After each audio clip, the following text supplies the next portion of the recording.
Hello everyone, इस video में हम पढ़ेंगे किसी रिएक्शन का रेट कैसे लिखा जाता है।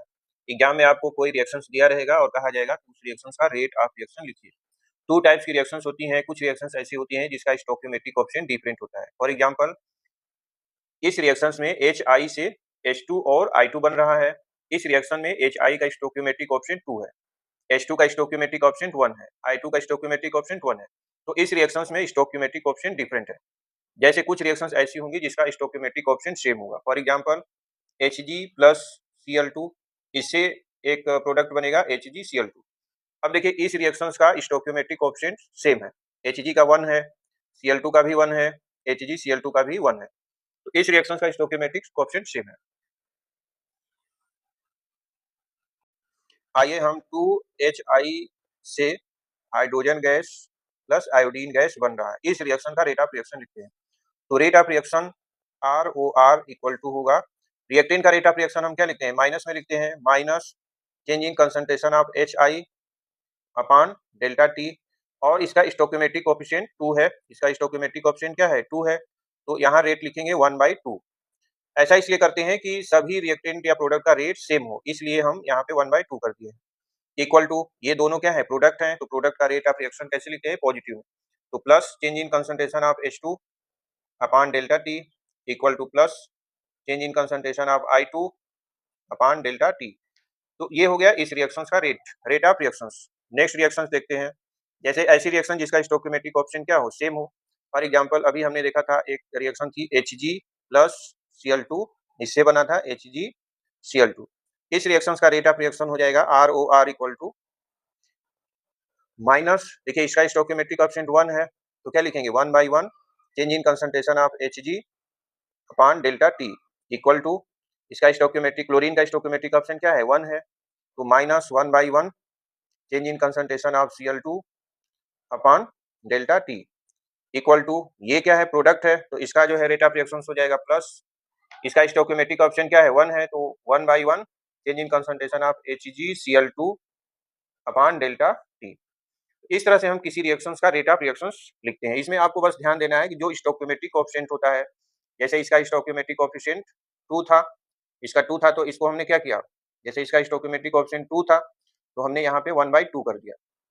इसका स्टोइकियोमेट्रिक कोएफिशिएंट 1 है, तो यहाँ पे हमने क्या कर दिया, 1/1। इसका स्टोइकियोमेट्रिक कोएफिशिएंट 1 है, तो यहाँ पे क्या है, 1/1। तो इस तरह से हम रेट ऑफ रिएक्शंस लिखते हैं। आइए इस रिएक्शंस का रेट ऑफ रिएक्शंस लिखते हैं। तो इस रिएक्शंस का रेट ऑफ रिएक्शन हो जाएगा ROR इक्वल टू, क्या हो जाएगा, -1/5। क्यों, क्योंकि यहाँ पे स्टोइकियोमेट्रिक कोएफिशिएंट क्या है, 5 है। Change in concentration of bromide ion Br- upon delta T equal to, क्या हो जाएगा, इसका BrO3- का स्टोइकियोमेट्रिक कोएफिशिएंट 1 है, तो ये हो जाएगा -1/1 change in concentration of BrO3- upon delta T equal to, इसका स्टोइकियोमेट्रिक कोएफिशिएंट, इसका जो है, देखिए इसमें स्टोइकियोमेट्रिक कोएफिशिएंट 6 है, तो हो जाएगा -1/6 change in concentration of H plus ion upon delta T. अब इसके आगे जो है, इसके आगे ये ब्रोमीन, ये क्या है, प्रोडक्ट है, तो इक्वल टू हो जाएगा प्लस, यहाँ स्टोइकियोमेट्रिक कोएफिशिएंट 3 है, तो 1/3 change in concentration of bromine Br2 upon delta T equal to, ये जो है वाटर H2O, इसमें भी स्टोइकियोमेट्रिक कोएफिशिएंट क्या है, 3 है, तो प्लस हो जाएगा 1/3 change in concentration of water upon delta T. तो इस तरह से हम किसी रिएक्शंस का रेट ऑफ रिएक्शंस लिखते हैं। ठीक है, आइए देखते हैं आगे जो है। जैसे एक ये रिएक्शंस है, इसका स्टोइकियोमेट्रिक कोएफिशिएंट, तो इसका रेट ऑफ रिएक्शंस आप खुद से लिख के ट्राई कर सकते हैं। चलिए इसका रेट ऑफ रिएक्शंस लिखते हैं। तो क्या हो जाएगा, N2O5, इसका स्टोइकियोमेट्रिक कोएफिशिएंट क्या है, 2 है, तो रेट ऑफ रिएक्शन क्या लिखेंगे, -1/2। फिर क्या हो जाएगा, change in concentration of N2O5 upon delta T equal to, ये तो दोनों क्या है, प्रोडक्ट है, और इसमें जो है NO2 का स्टोइकियोमेट्रिक कोएफिशिएंट 4 है, तो क्या लिखेंगे, +1/4 change in concentration of NO2 upon delta T equal to, oxygen का स्टोइकियोमेट्रिक कोएफिशिएंट 1 है, तो +1/1 change in concentration of O2 upon delta T. तो इस तरह से हम किसी भी रिएक्शंस का रेट ऑफ रिएक्शंस लिखते हैं। यूनिट, नेक्स्ट टॉपिक है इसमें, unit of rate of reactions.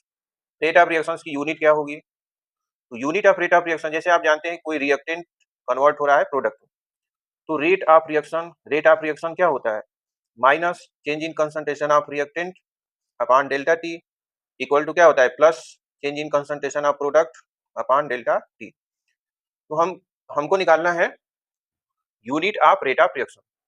तो रेट ऑफ रिएक्शन का यूनिट जो है हो जाएगा rate of reaction equal to change in concentration. देखिए ये जो है ये delta R upon delta T, ये क्या है, कंसंट्रेशन है, तो यहाँ पे लिखेंगे कंसंट्रेशन, और नीचे डेल्टा टी है तो यहाँ पे लिखेंगे टाइम का यूनिट सेकेंड।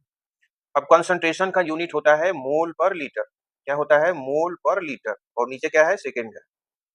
तो इसका यूनिट क्या हो जाएगा, मोल पर लीटर पर सेकेंड। रेट ऑफ रिएक्शन का यूनिट क्या होता है, मोल पर लीटर पर सेकेंड। यहाँ पे जो माइनस साइन लगा है इससे यूनिट में कोई चेंज नहीं होगा, क्योंकि माइनस साइन हम क्यों लिखते हैं, माइनस साइन हमने पिछले वीडियो में बता चुके हैं कि माइनस साइन का यूज हम रेट ऑफ रिएक्शंस को पॉजिटिव करने के लिए लिखा जाता है। अब देखिए जो रेट ऑफ रिएक्शंस है, अगर हम गैसियस मॉलिक्यूल लेते हैं for gaseous reaction, for gaseous reactant, अगर जो रिएक्टेंट है वो क्या हो, गैसियस हो, तो इस केस में जो कंसंट्रेशन होता है उसको हम एक्सप्रेस करते हैं किससे, एटीएम से, एटमॉस्फेरिक प्रेशर से। तो इस केस में रेट ऑफ रिएक्शन का यूनिट हो जाएगा, रेट ऑफ रिएक्शन का यूनिट हो जाएगा एटीएम। देखिए यहाँ पे जैसे था कंसंट्रेशन अपॉन सेकेंड था, तो कंसंट्रेशन की जगह क्या लिखेंगे, एटीएम अपॉन सेकेंड, तो क्या हो जाएगा, एटीएम पर सेकेंड। तो इस वीडियो में हम यहीं तक देखेंगे। नेक्स्ट वीडियो में हम देखेंगे PYQ questions based on rate of reaction and average rate of reaction, जो हमने इस वीडियो के 1 2 3 वीडियो में पढ़ चुके हैं। उस पे बेस्ड एग्जाम में पिछले 10 ईयर के कितने क्वेश्चंस पूछे गए हैं इस टॉपिक से, उसको नेक्स्ट वीडियो में डिस्कस करेंगे।